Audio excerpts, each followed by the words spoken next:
2014లో వారణాసికి వెళ్ళాను. నేను లీవ్ తీసుకొని, నేను పనిచేస్తున్న కంపెనీ నుంచి లీవ్ తీసుకొని 2 వారాలు వారణాసిలో పనిచేశాను నేను. నన్ను ఇక్కడి నుంచి పంపించారు సంఘ్ వాళ్ళు. అక్కడ వెళ్ళి I work for them and వాళ్ళ టీమ్తో పనిచేశాను.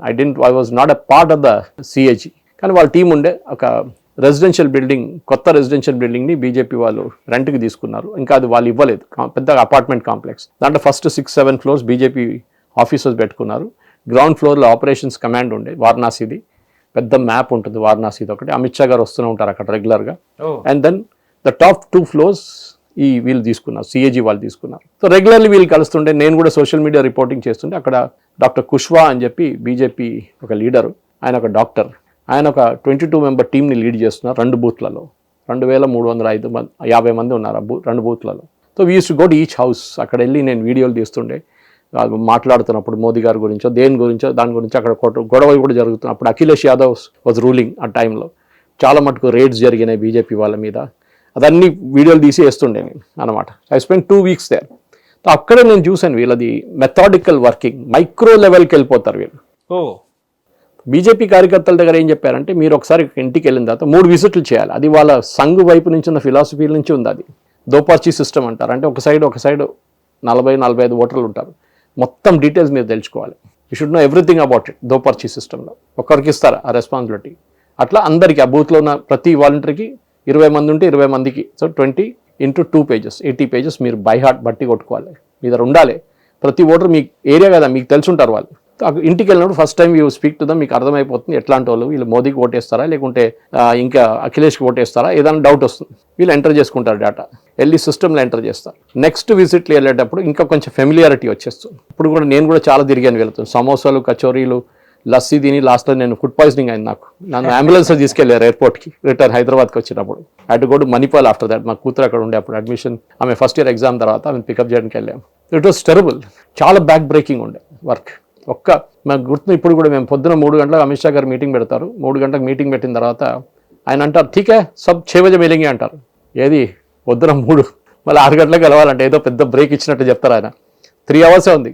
అగైన్ హోటల్కి వెళ్ళడం, దాని ముందే ఒక హోటల్ ఉంది, అక్కడ వెళ్ళి రెస్ట్ తీసుకొని స్నానం చేసి మళ్ళీ రావడం పొద్దున.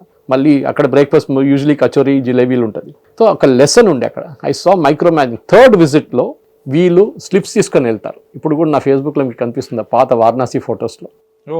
స్లిప్స్ తీసుకెళ్తారు. మనం ఓటర్ స్లిప్స్ ఇస్తాం కదా ఇంటికి వెళ్ళి, ఇప్పుడు అంతా ఫోన్లో పంపిస్తున్నారు. వాటర్ స్లిప్స్ తీసుకెళ్ళినప్పుడు వాళ్ళు ఫైనల్ డెసిషన్కి వచ్చేస్తారు.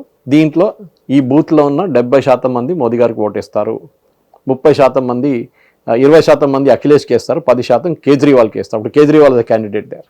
ఇది వాళ్ళ మైక్రో మేనేజింగ్లో ఉందన్నమాట. సో వాళ్ళు బ్రీఫ్ చేస్తారు, ఈ ఏరియాలో వీక్ ఉన్నారు బీజేపీ, మీరు ఎక్కడ కాన్సన్ట్రేట్ చేయని చెప్పి ఆర్డర్ ఇస్తారు. పోలింగ్ డే రోజు సార్? పోలింగ్ డే కదా, దానికన్నా ముందే. మోదీ గారు ఎక్కడెక్కడ మీటింగ్ అడ్రస్ చేయాలి, అమిత్ షా గారు ఎక్కడ అడ్రస్ చేయాలి, అక్కడ బీజేపీ లీడర్స్ ఎక్కడ అడ్రస్ చేయాలి, మీరు ఏ బూత్లో కాన్సన్ట్రేట్ చేయాలి, ఏ ఏరియాలో కాన్సన్ట్రేట్ చేయాలి, ఇది కంప్లీట్ డీటెయిల్స్ వాళ్ళు అనలైజ్ చేస్తారు. They are very very good at it, దాంట్లో డౌట్ లేదు. దాని తర్వాత ఈ ఆర్గనైజేషన్లో ప్రాబ్లం ఎక్కడ వచ్చిందంటే, he became very ambitious. Modi గారు ఎలక్షన్ గెలవగానే ఏమనుకున్నా, అన్న క్యాబినెట్ మినిస్టర్ చేస్తారనుకున్నారు ప్రశాంత్ కిషోర్. మోదీ గారు సెడ్ నో, మా పార్టీలో 20-30 సంవత్సరాల నుంచి పనిచేసిన వాళ్ళు ఉన్నారు, వాళ్ళకే పదవి ఇవ్వట్లేదు మేము. యూ కేమ్ యస్టర్డే టెక్నికలీ, అంటే 1 సంవత్సరం 2 సంవత్సరాలు అయింది వచ్చి, సడన్గా నేను ఎట్లా నీకు అంటే కన్సల్టెంట్, అది టూరిజం డిపార్ట్మెంటో ఎడ్యుకేషన్ డిపార్ట్మెంటో ఇంకే డిపార్ట్మెంట్ ఇచ్చేస్తాం, but I cannot make you the minister, union minister. అక్కడ వీరిద్దరు స్ప్లిట్ అయిపోయారు. And he went his own way. IPAC form చేసుకున్నారు. ఫస్ట్ క్లయింట్ వాజ్ జగన్ని కల్పించారు, డిఎంకేని కల్పించారు, దాన్ని మమతా బెనర్జీ రిలేషన్షిప్లోనే ఒక ప్రాబ్లం వచ్చిన తర్వాత, మీకు గుర్తుంటుంది, రైడ్ అంతా జరిగింది వాళ్ళ మీద. అప్పుడు స్ప్లిట్ అయిపోయారు. Pratik Sinha was one of the founders, ఆయన సపరేట్గా ఐపాక్ తీసుకెళ్ళిపోయాడు. And Prashant Kishor started Jan Swaraj party in Bihar. ఇది బిహారీ. సో ఆయనకి ఏంటుండే అండి, బీహార్లో ఉన్న పాలిటిక్స్ ఇప్పుడు కూడా completely third rate politics. Lalu లాంటి వాళ్ళు ఎలక్షన్ గెలుస్తున్నారు, వాట్ ఈస్ దిస్ ప్లేస్ అని చెప్పేసి ఆయన మార్పు తీసుకొచ్చిన పార్టీ జన్ స్వరాజ్ పార్టీ. ఒక క్లీన్ పార్టీ, నాకేం కరప్షన్ ఛార్జెస్ లేవు నా మీద, డబ్బులు అయితే అంతా చాలా ఉన్నాయి, ఎందుకంటే you earned a lot of money from Jagan and DMK and even Mamata Banerjee.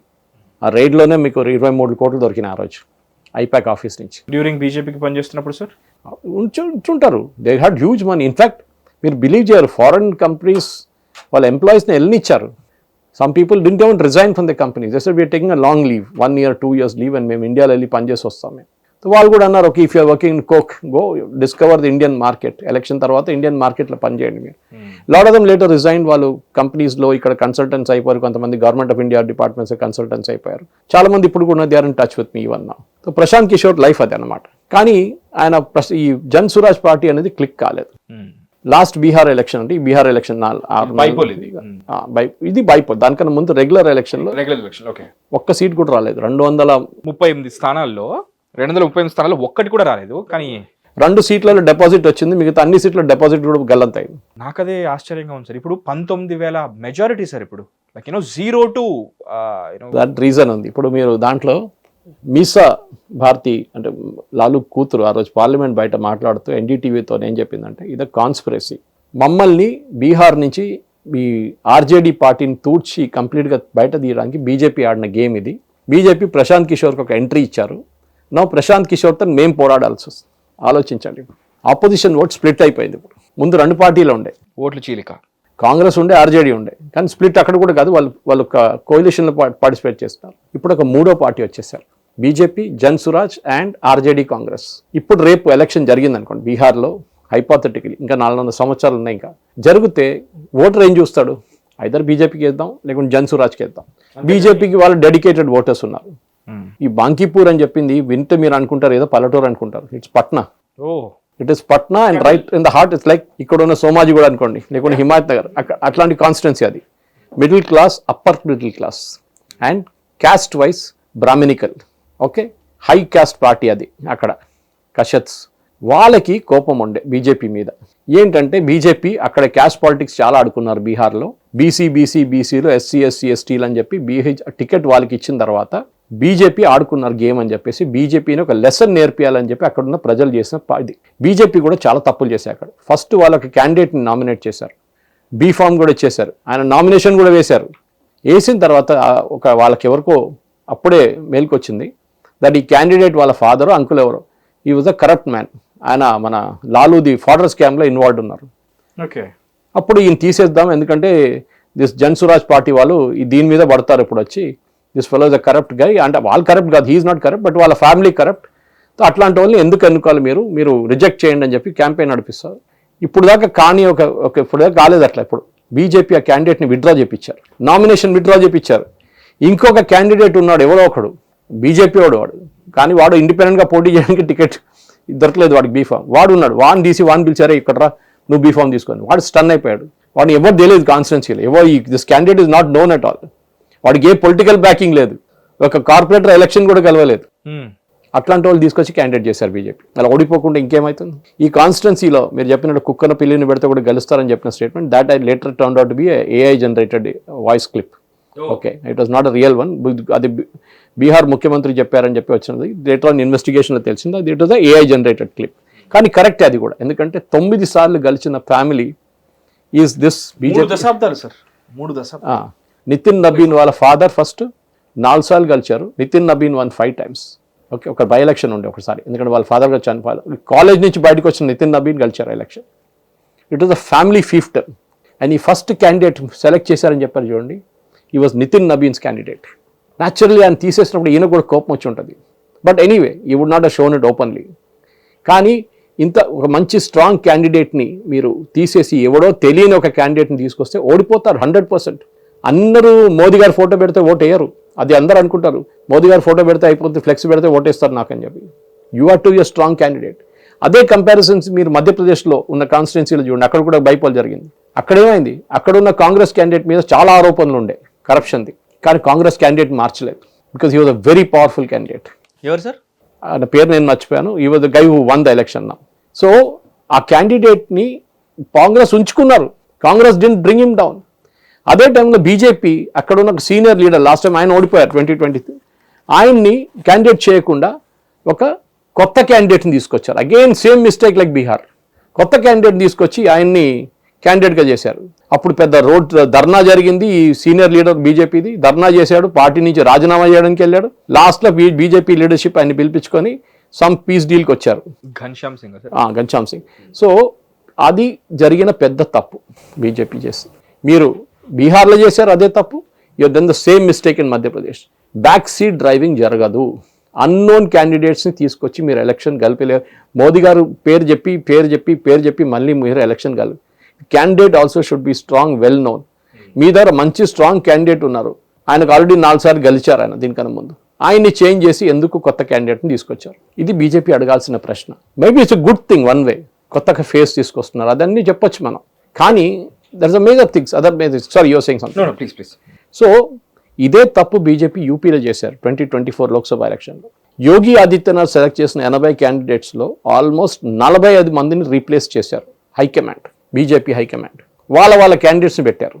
Okay, ఏమైంది లాస్ట్లో? BJP perform miserably bad. Half the seats కూడా గెలవలేదు ఉత్తరప్రదేశ్. దానికోసం బీజేపీ 280కి రాలేదు, 270కి రాలేదు లోక్సభలో, 240లో చాగిపోయింది. ఈ మిస్టేక్ ఇప్పుడు 2027లో వచ్చే ఉత్తరప్రదేశ్ ఎలక్షన్లో చేయకూడదు. ఇన్ఫ్యాక్ట్ జన్సురాజ్ పార్టీ గెలిచింది బీజేపీకి one way, it is good wake up call. ఎందుకంటే లేకుండా ఈ తప్పు వాళ్ళు మళ్ళీ రిపీట్ చేస్తుండే ఉత్తరప్రదేశ్లో. కొత్త క్యాండిడేట్ని తీసుకొద్దాం, good idea, yes you should do it. కొత్త యంగ్ ఫేసెస్ కావాలి. కానీ అందరిని మీరు యంగ్ తీసుకొస్తే ఎక్స్పీరియన్స్ వాళ్ళు ఏం చేస్తారు? వాళ్ళ దగ్గర పట్టుంది, వాళ్ళు చూపించారు వాళ్ళ పవర్. మధ్యప్రదేశ్లో ఎట్లా ఓడించారు మిమ్మల్ని. సేమ్ విత్ బీహార్, ఆ క్యాండిడేట్ పెడితే 100% బీజేపీ గెలుస్తుండే. కానీ అక్కడ ఓటింగ్ పర్సంటేజ్ చూడండి, అది ఇంకోటి. ఈ బైపోల్స్ అనగానే అసలు పీపుల్ ఎవరికి ఇంట్రెస్ట్ లేదు. Okay, you know what is the voting percentage in Bihar, in Bankipur? ఎంత సార్? 34% voting percentage. అందులోనే ఇతను 19,000 మెజారిటీ కొట్టాడు. లాస్ట్ టైం బీజేపీకి 59,000 మెజారిటీ వచ్చింది. మెజారిటీ నితిన్ నవీన్. అప్పుడు పర్సంటేజ్ కూడా ఇంతేనా సార్? అప్పుడు 7% ఎక్కువ ఉండే, 41 ఉండే. 41. బట్ సార్ ఇది కూడా 50కి తక్కువే సార్. అదే అంటున్నా. So you should understand the way it is. బీహార్లో అప్పుడు మనకు తెలిసిందే చాలా మటుకు ఓటర్ లిస్ట్ క్లీనప్ చేశారు, దాని తర్వాత జరిగిన ఎలక్షన్ అది. ఓకే, సో ఇప్పుడు బీహార్లో ఒక లెసన్ ఏంటంటే బీజేపీకి, మీరు ఉత్తరప్రదేశ్లో ఈ మిస్టేక్ రిపీట్ చేయకూడదు. బికాస్ యూపీ అనేది చాలా క్రూషియల్ అంటుంటారు కదా. క్యాస్ట్ బేస్డ్, అక్కడ కూడా బీహార్ లాగానే క్యాస్ట్ బేస్డ్ చాలా ఇంపార్టెంట్. అక్కడ అఖిలేష్ యాదవ్ పార్టీది main vote bank Yadav plus ముస్లిం. Okay, next Mayawati Jadhav plus Brahmins. ఆలోచించండి, షీఈ్ అ బీసీ, ఏం చెప్తారు, కాంశీరామ్ పార్టీ అది. ఆమె అంటుంది నేను బ్రాహ్మిన్స్కి టికెట్ ఇస్తాను, ఎందుకంటే బ్రాహ్మిన్స్ని బీజేపీ నెగ్లెక్ట్ చేశారు. బీహార్లో చేశారు, ఇప్పుడు యూపీలో చేశారు దీనికన్నా ముందు. ఈసారి చేయకూడదు. I have one of my friends who's a big UP guy, వస్తుంటాడు హైదరాబాద్కి. అప్పుడు డీటెయిల్గా చెప్తారు, కాన్స్టిట్యున్సీ బై కాన్స్టిట్యున్సీ చెప్తారు కూర్చొని, మీకు 5-6 అవర్స్ వినొచ్చు. ఆయన చెప్పాడు, సురేష్ సబ్సే బడీ గల్తీ BJP is doing is Brahmins మాకు వద్దు, ఎట్లైనా మాకు వేస్తారు ఓట్లు, మేము వాళ్ళ దగ్గర వెళ్ళక్కర్లేదండి, they will vote for us anyway. Same with forward caste. ఇది లాస్ట్ 2024 ఎలక్షన్లో చూపించారు వాళ్ళు. అఖిలేష్ యాదవ్కి వేశారు ఓట్లు. మీరు ఇట్లా మమ్మల్ని don't take us for granted. నేను అదే ట్వీట్ చేశాను అప్పుడు, మీ ఓటర్స్ని మీరు టేకన్ ఫర్ గ్రాంటెడ్ చేస్తున్నారు. సెక్యులరిజం గురించి మాట్లాడుతాం. సెక్యులరిజం మీకు ముస్లిమ్స్ ఓట్ వేయరు. కేరళలో మీరు నేర్చుకున్నారు లెసన్ ఈ అసెంబ్లీ ఎలక్షన్లో. మీరు ఉల్టా నిలబడ్డారు, కురియన్ని మినిస్టర్ చేశారు, బిషప్ని తీసుకొచ్చి 7 లోక్ కళ్యాణ్ మార్గ్లో మోదీ గారు కేక్ కట్ చేశారు, చర్చ్కి వెళ్ళారు, nothing will happen.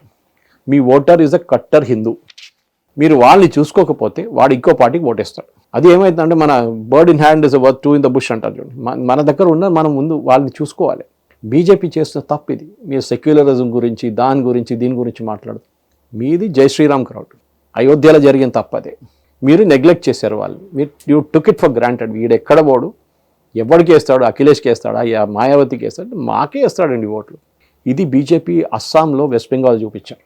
Hit TV app, ఇందులో short news, live news, entertainment shows, movies, digital magazines తో పాటు మీ జిల్లా వార్తలను కూడా ఫ్రీగా చూడొచ్చు.